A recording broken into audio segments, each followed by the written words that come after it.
Hoy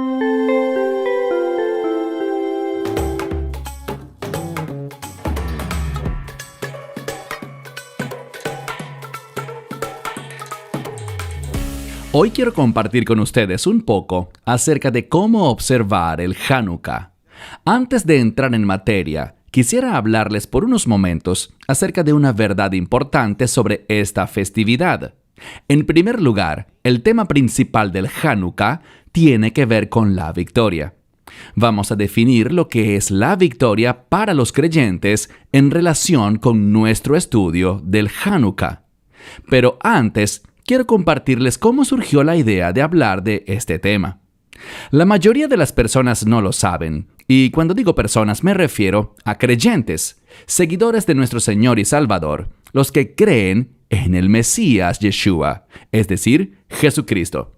Ellos no saben que Hanukkah se menciona en el Nuevo Testamento, en un lugar muy específico, en el Evangelio de Juan. Y cuando estudiamos el Evangelio de Juan, vemos que las fiestas del Señor juegan un papel muy importante, al punto de que, si no sabes sobre estas fiestas, será muy difícil entender correctamente el mensaje del Evangelio de Juan. Él utiliza las festividades para revelar la verdad que guarda dentro de su relato del Evangelio.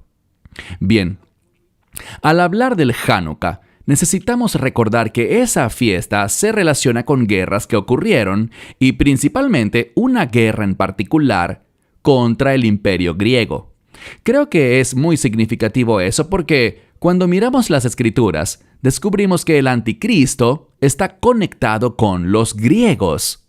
Lo que quiero decir es que la palabra para Grecia hoy en día, el término hebreo Yaván, es realmente una palabra que se refiere a toda Europa. Y lo que nos comunica es esto, que el Anticristo surgirá de Europa. Habrá una batalla, y esa batalla será por Jerusalén. Creo que eso es muy significativo, porque muchas veces lo que enseñan individuos con los que no estoy de acuerdo es que la tierra de Israel ya no tiene ninguna importancia. Bueno, cuando estudias la profecía, descubrirás que la tierra de Israel es muy importante para Dios y que Dios usará la tierra de Israel en su conclusión profética de este mundo y en el establecimiento de su reino. Lo que me gustaría hacer antes de continuar con nuestro estudio del Hanukkah es compartir con ustedes sobre cómo observarla. Esta es principalmente la razón por la cual estamos haciendo este video, para compartir la verdad en relación con la observancia de este día.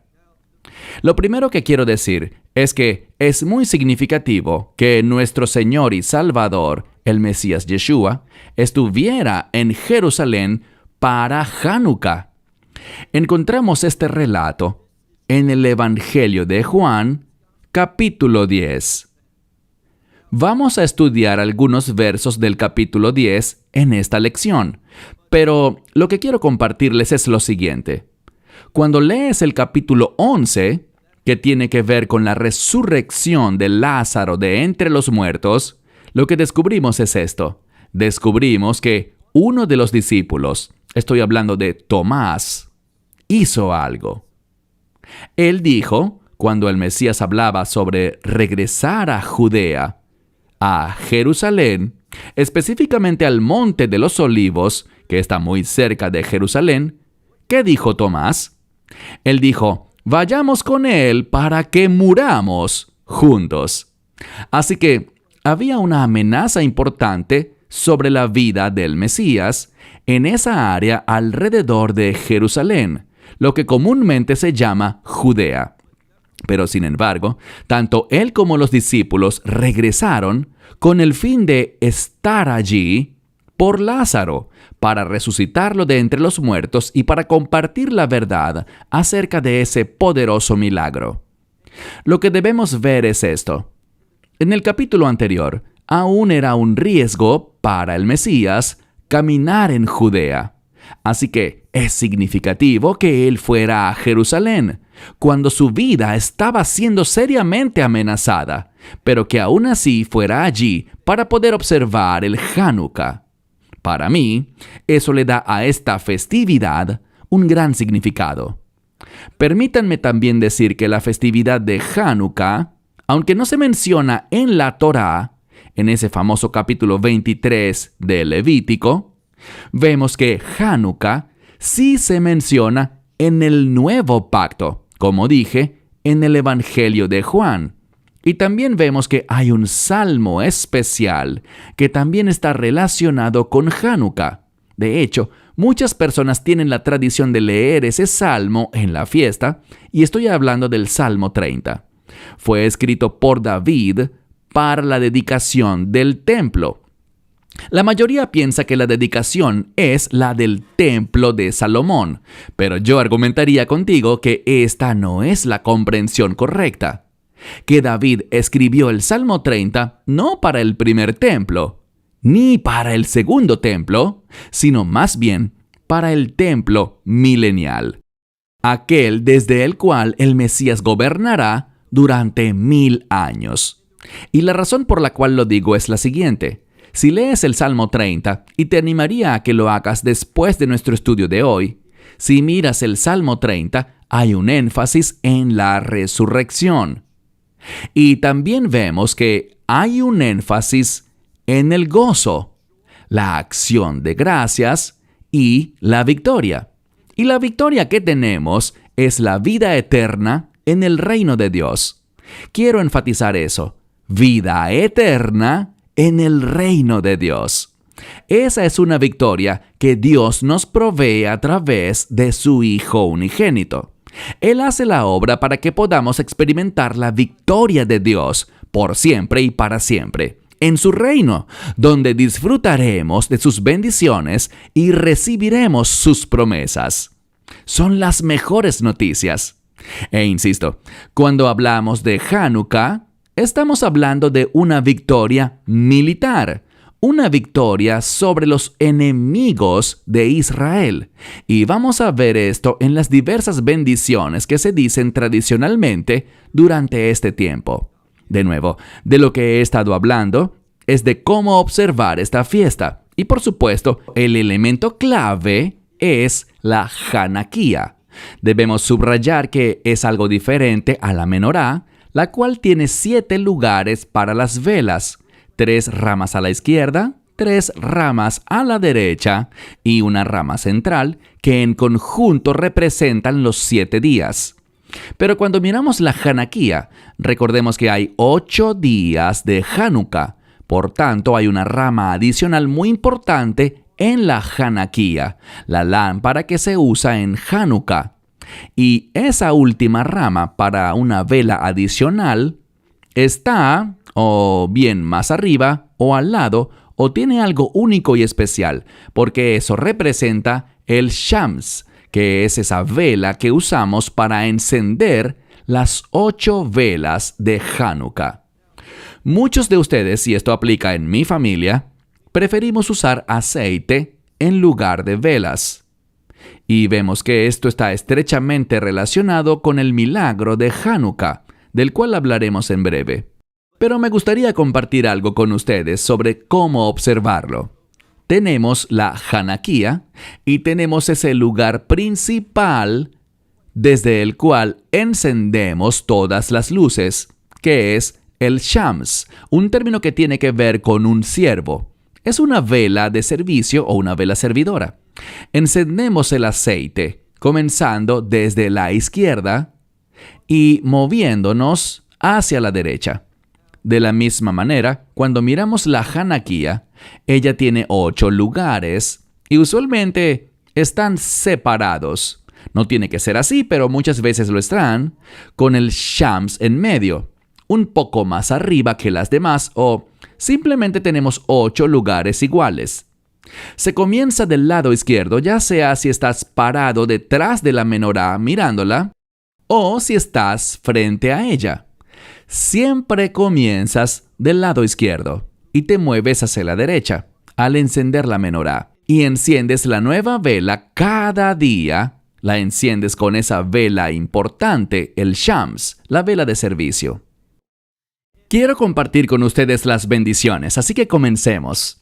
Encontrarán estas bendiciones en nuestra página web amarasaisrael.org, donde pondremos para ustedes la forma de pronunciar estas palabras en español, con las palabras transliteradas a español, para que sepan cómo suenan en hebreo.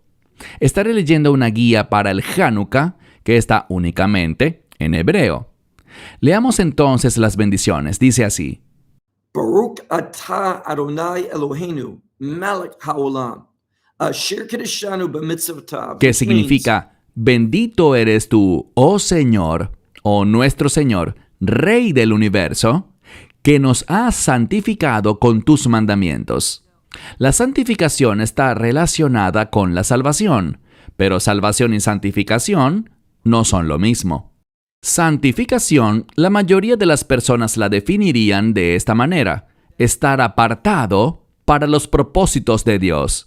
Y aprendemos sus propósitos a partir de sus mandamientos. Por lo tanto, la santificación está, de hecho, relacionada con las instrucciones de Dios o sus mandamientos.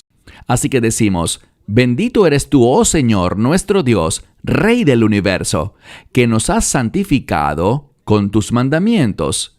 Y esta última parte no es realmente bíblica, es tradicional. Y decimos: y nos has mandado a encender las luces del Hanukkah. Bien, Dios nunca nos ha ordenado hacer eso. Se trata de un mandato rabínico y no estamos bajo la ley rabínica. Por lo tanto, sé que muchos creyentes cambian eso y simplemente dicen que encendemos las luces de Hanukkah.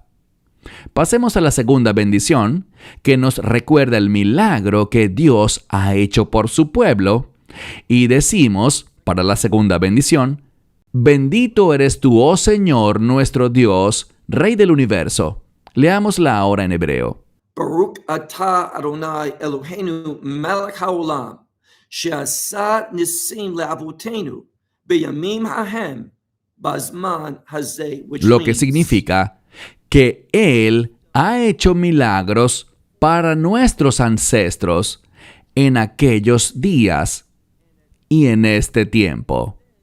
Y luego, en la mayoría de las festividades también añadimos una tercera bendición, y esta tercera bendición habla sobre la providencia de Dios, que Dios nos ha sostenido, que nos ha establecido para que podamos observar esta festividad. Esta bendición se conoce como la Shehiyanu, y leemos: Baruch atah Adonai Eloheinu, Melech haolam, Shehiyanu v'ki'imanu v'higianu lazman hazeh. Que significa: bendito eres tú, oh Señor, nuestro Dios, Rey del universo, que nos ha dado vida, que nos ha sostenido y que nos ha traído a este tiempo.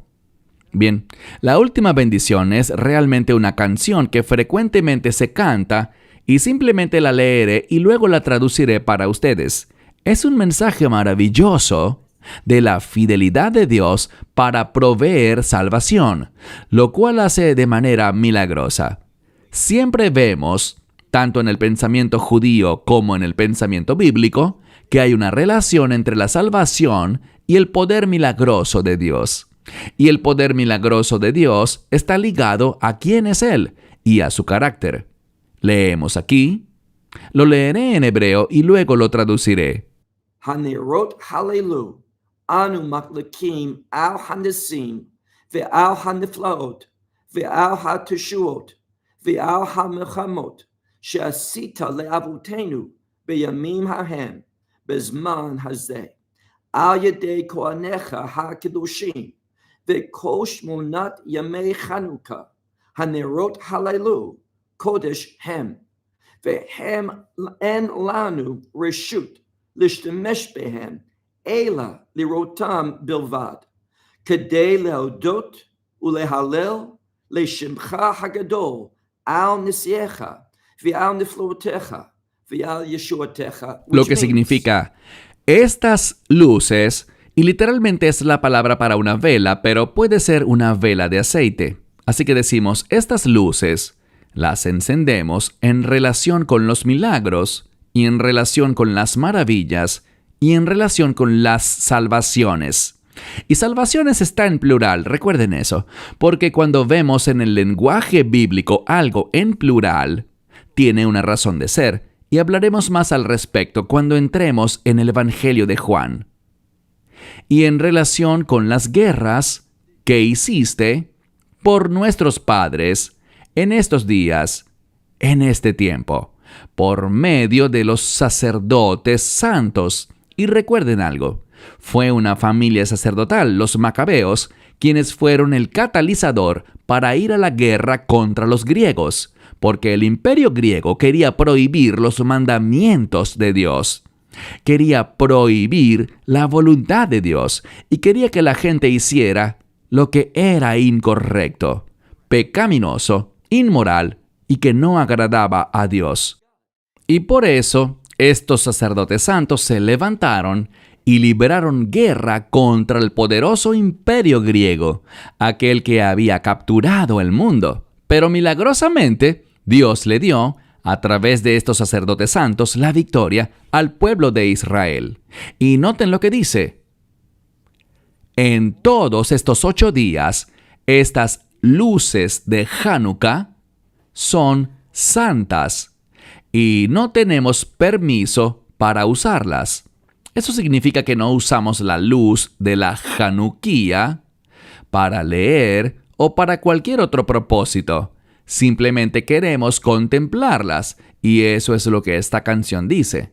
Solo para mirarlas, con el fin de que, y aquí está la maravilla de Hanukkah, que demos gracias, que alabemos tu gran nombre, por tus milagros, por tus maravillas y por tu salvación.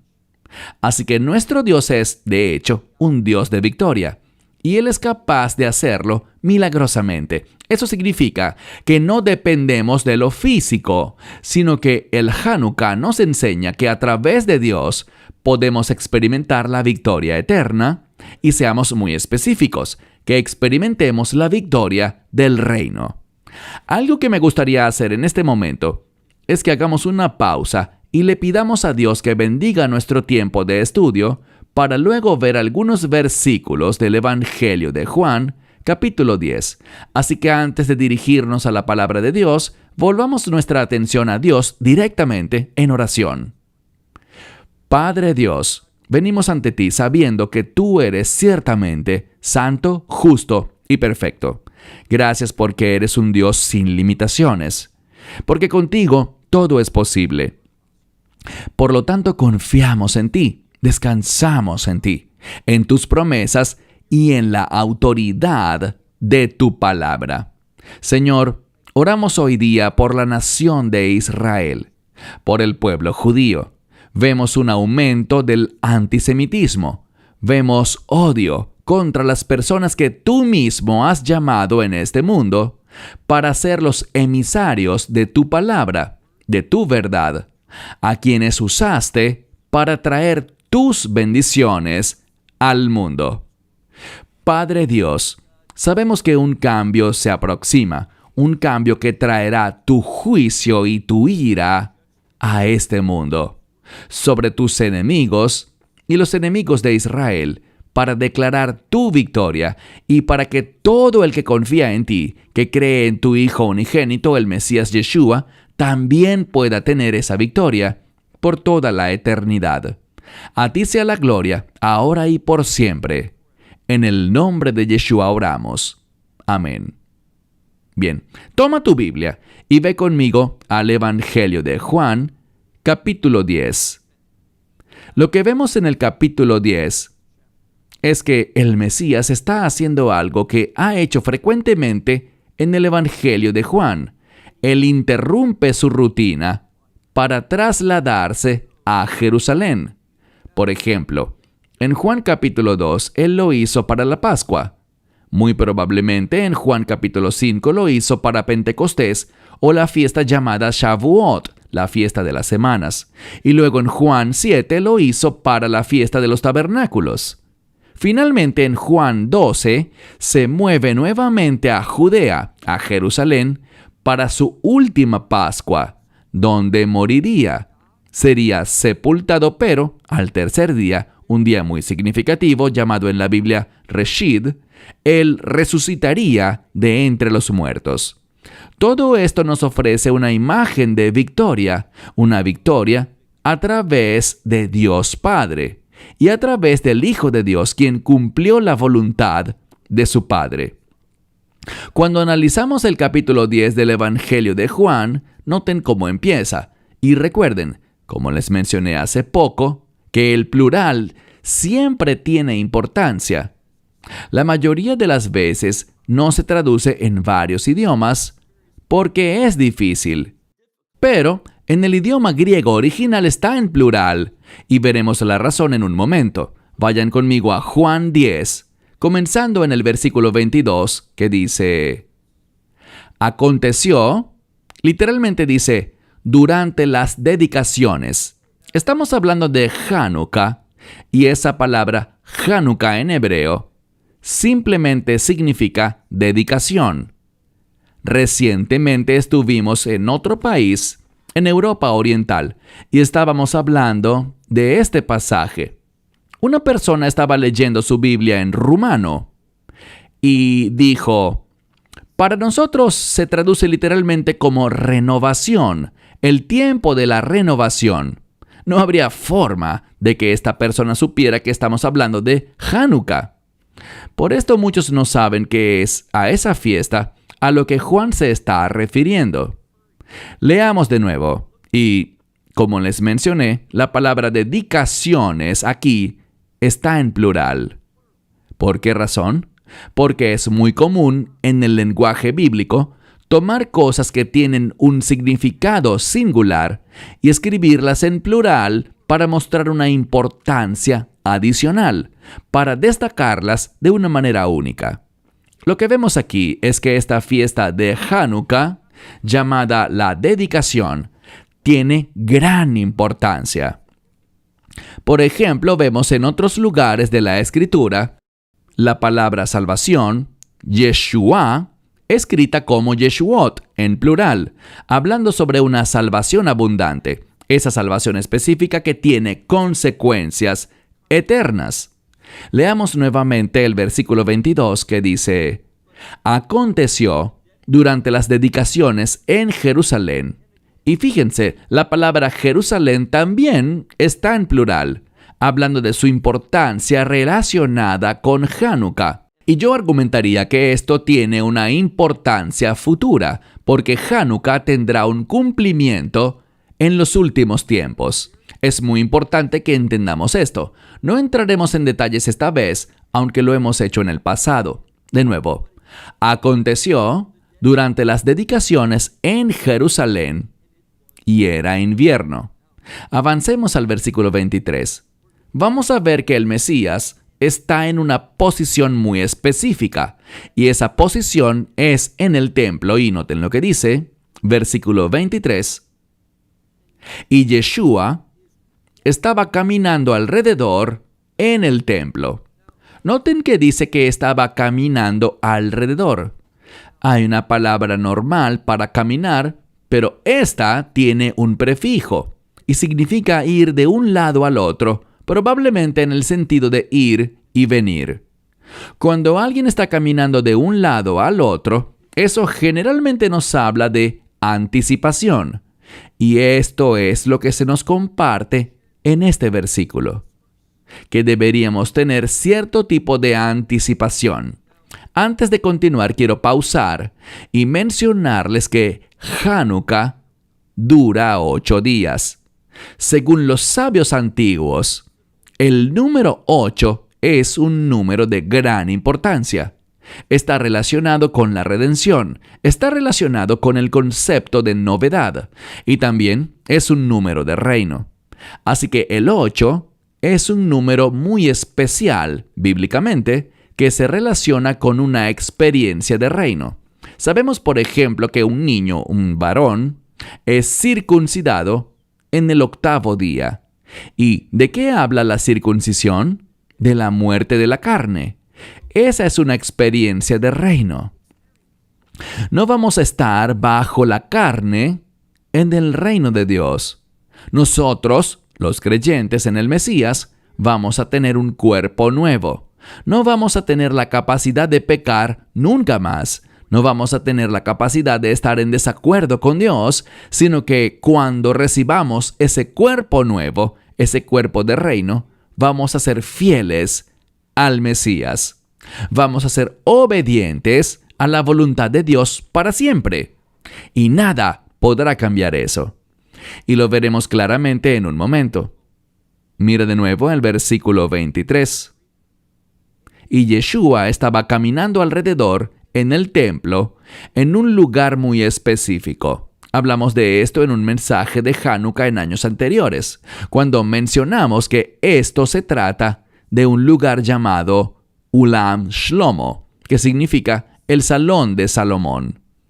Estoy consciente de que la mayoría de las traducciones dicen el pórtico de Salomón y dirán que era un lugar cubierto como un pasillo, pero eso no es preciso. Si consultas a los eruditos hebreos, ellos hablan del Ulam Shlomo como un lugar donde el rey Salomón adoraba. Y lo que era único de este lugar es que estaba muy cerca del lugar santísimo. Bien, les mencioné antes que el número 8 es importante y vemos que ciertas festividades duran 8 días. Por ejemplo, cuando hablamos de la Pascua, ¿cuántos días dura la Pascua? La respuesta es 1. Es el día 14 del mes llamado Nisan, que en hebreo es Aviv, de acuerdo con la Torá. Entonces, es un día.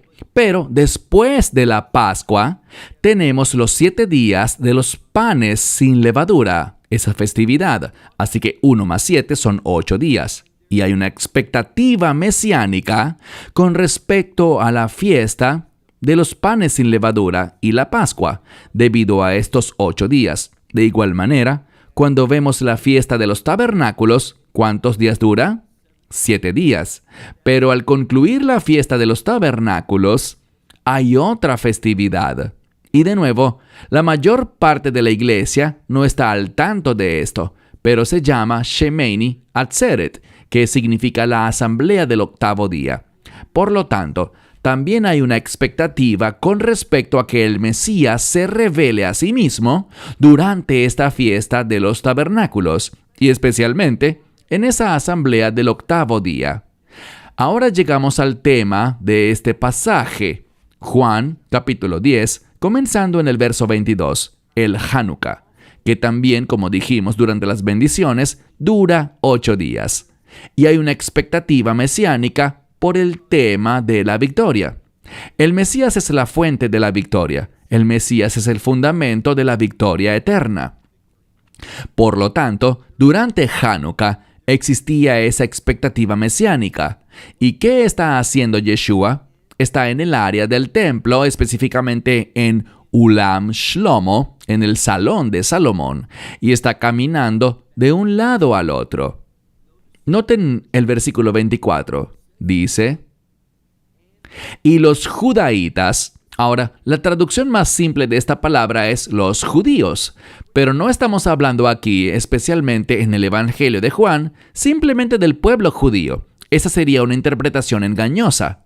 Estamos hablando de los líderes de Israel que eran de Judea. Entonces, este uso de esta palabra nos habla del liderazgo israelita. Y dice aquí en el verso 24, y los judaítas lo rodearon y le decían, ¿hasta cuándo levantarás nuestras almas? Esta expresión para levantar tiene que ver con mantener en suspenso. Ya les he dicho que existía una idea, una expectativa, debido a que era Hanukkah. ¿Y dónde está el Mesías? Él está en Ulam Shlomo, muy cerca del lugar santísimo. Y encontramos que, según la tradición, durante Hanukkah, en estos 8 días, leemos acerca de Moisés. ¿Y qué leemos acerca de Moisés? Leemos en Números capítulo 7 que Moisés dedicó el tabernáculo y los días en que lo hizo. Y leemos esos mismos días para Hanukkah. ¿Por qué razón? Bueno, creo que la respuesta debería ser obvia. Así como Moisés estaba trabajando, preparando el tabernáculo para un nuevo servicio, para la adoración en el tabernáculo, vemos que el Mesías va a entrar en el lugar santísimo y su presencia traerá un cambio, traerá una adoración de reino. Así que existía esa expectativa acerca del Mesías. ¿Qué va a hacer? ¿Por qué está aquí? ¿Por qué está aquí durante Hanukkah? ¿Y por qué en este lugar llamado el Salón de Salomón, tan cerca del lugar santísimo? Entonces le están preguntando y diciendo, ¿hasta cuándo levantarás nuestras almas? Y le hacen la pregunta, si tú eres el Mesías, dínoslo claramente. Ahora, ellos no estaban pidiendo una respuesta verbal. ¿Qué querían que hiciera? Bueno, Hanukkah es la fiesta de la dedicación. Y sabemos que el enemigo de Israel, y estoy hablando del anticristo, y del prototipo del anticristo que es Antíoco Epífanes, quien fue un gran líder, ¿qué hizo? Él profanó el templo. Y sabemos que Hanukkah se trata de la rededicación del templo. Sabemos que en Hanukkah hubo un milagro, según la tradición. Lo leemos en algunos escritos extrabíblicos llamados los Macabeos, sobre un milagro que ocurrió. Y este milagro tenía que ver con el aceite que debería haber durado solamente un día, pero duró 8 días. Y como el 8 es una alusión al reino y a lo que es nuevo, había una expectativa de que el reino sería establecido. No sucedió durante los días de los Macabeos, durante esa victoria sobre los griegos. Por lo tanto, cada año había esa misma expectativa.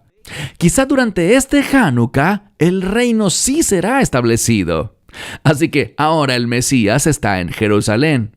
Está en ese lugar especial llamado Ulam Shlomo, el Salón de Salomón, cerca del lugar santísimo. ¿Y qué quieren que haga? Que confirme que es el Mesías entrando al lugar santísimo para que el reino de Dios pudiera ser establecido. Ahora, ellos no eran personas de fe. De hecho, ellos no querían el reino. Más bien tenían la esperanza de que el Mesías entrara y cayera muerto. Eso es lo que ellos querían. Pero vemos que el Mesías dijo algo. Mira ahora el verso 25. Yeshua les respondió, ¿y qué dijo? Ya les he dicho, pero no me creen. En el Evangelio de Juan hay un énfasis en creer, y vemos que creer tiene que ver con entrar en acuerdo con la palabra de Dios, entrar en acuerdo con los estándares de Dios. Cuando creemos en la palabra de Dios, vamos a estar listos para arrepentirnos. Vamos a reconocer los estándares de Dios y que somos culpables. Y al creer, vamos a buscar un redentor. Y el Mesías es el redentor del mundo. Lo que eso significa es esto. Todos sabemos de memoria Juan 3:16. Porque de tal manera amó Dios al mundo. Y vemos en otro lugar que el mismo Juan escribió en 1 de Juan capítulo 2 que Yeshua es la redención, no solo por nuestros pecados, sino por los pecados del mundo. Así que vemos que el Mesías ofrece salvación a todos. Es muy amplio, es inclusivo para todos los que hacen ¿qué? Bueno, lo que dice aquí, los que creen. Si quieres la salvación, si quieres conocer esa victoria eterna, tienes que creer. Mira de nuevo, dice a mitad del verso 25, ya les he dicho, y no creen. Las obras que yo hago en nombre de mi Padre, y noten eso, Él habla de Dios y llama a Dios su Padre. ¿Qué significa eso? Eso habla del hecho de que Él es el Hijo de Dios, y ese término Hijo de Dios se relaciona directamente con su divinidad.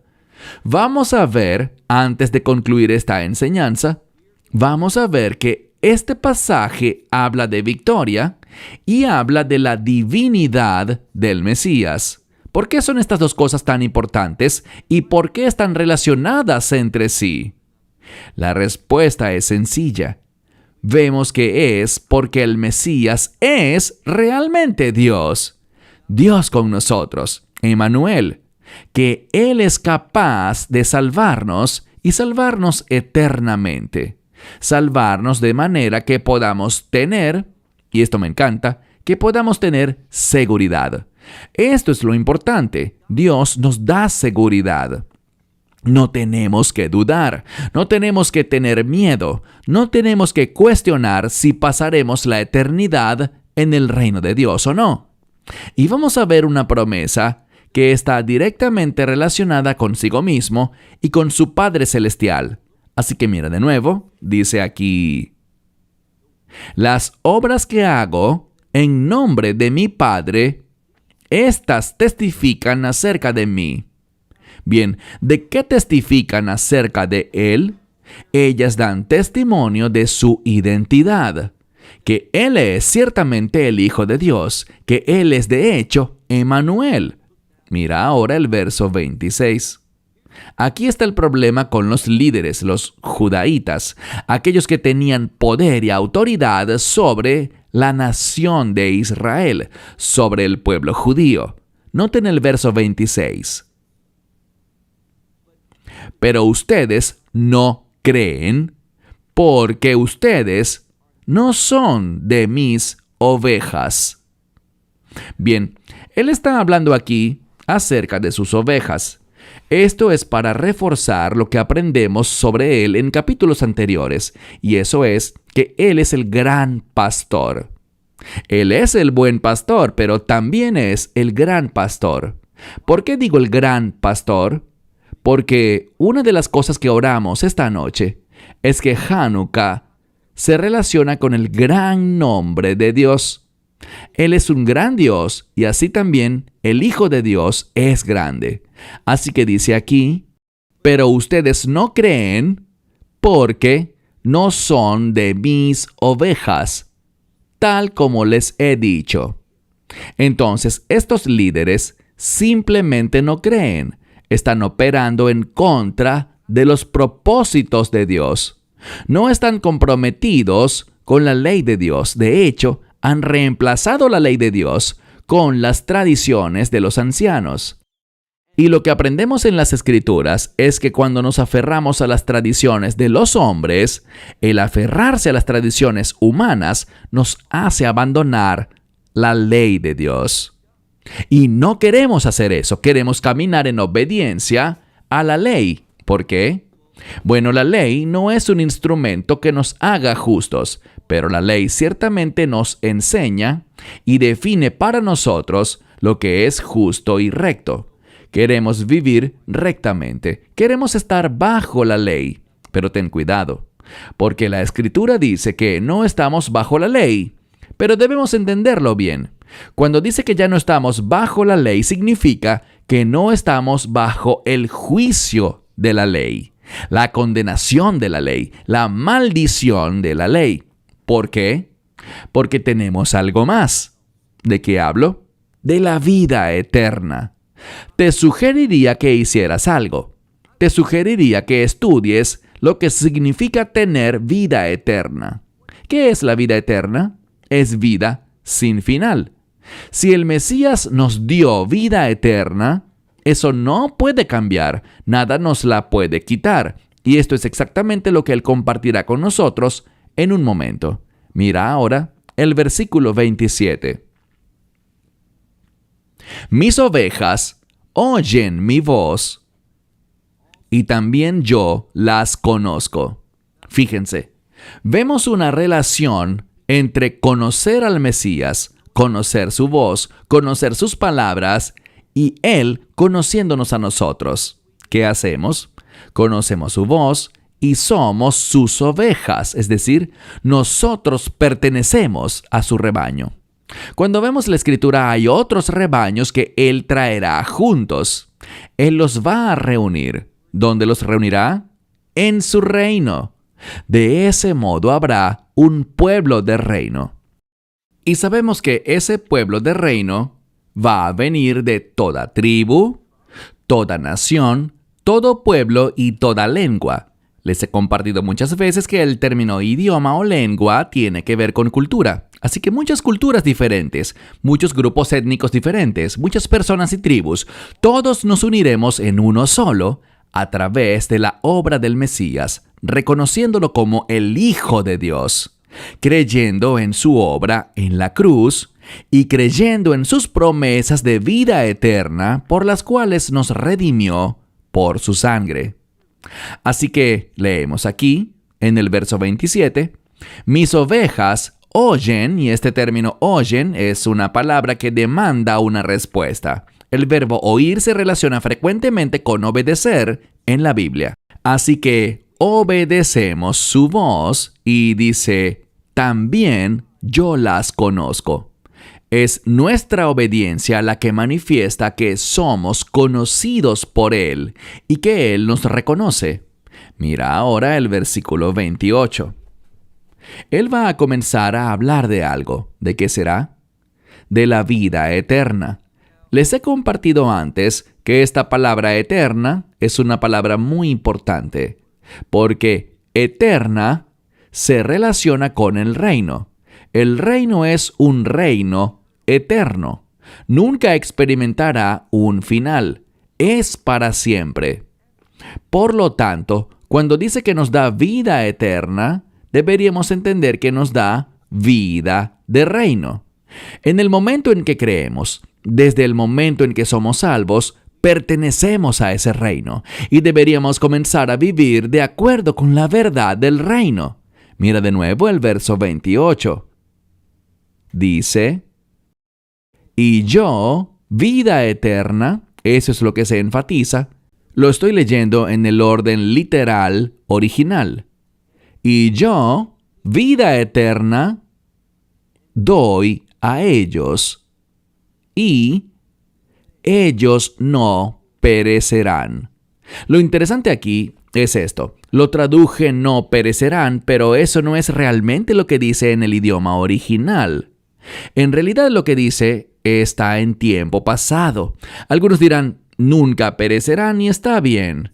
Pero debemos entender que el tiempo pasado se utiliza frecuentemente en el lenguaje bíblico para simbolizar algo que es completo o pleno.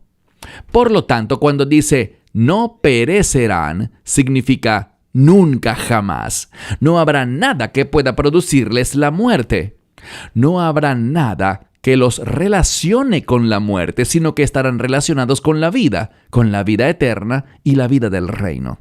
Así que dice en el verso 28, también yo vida eterna les doy, y ellos no perecerán.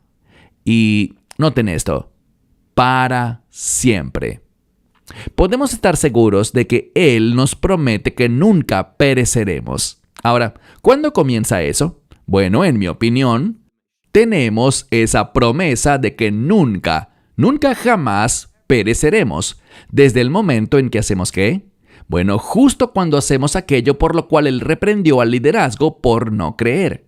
Si tú crees, lo conocerás a Él, lo seguirás, reconocerás su voz y recibirás vida eterna para siempre. El punto es que nada puede cambiar esa realidad. Noten lo que dice en el texto. Leemos. Y no perecerán para siempre. Y luego tenemos la palabra tis. Tis significa alguien o cualquiera. Es un término muy amplio y lo que podríamos entender es esto: que alguien no podrá arrebatarlos. Miren lo que dice la Escritura. Alguien no podrá arrebatarlos de mi mano. Por lo tanto, no hay quien pueda arrebatarlos. Es literalmente lo que dice, arrebatarlos. ¿A quiénes? A sus ovejas, a quienes creen en Él, que han confiado en sus promesas, en su evangelio. ¿Qué está diciendo aquí? está diciendo aquí que nadie, y por cierto esa palabra para arrebatar o quitar, como algunas Biblias lo traducen, es la misma palabra para el rapto, lo que significa que nadie podrá moverse lo suficientemente rápido para arrebatarnos de su mano. Ahora, noten que esto incluso se pone mejor. Sigamos leyendo. Miren ahora el versículo 29.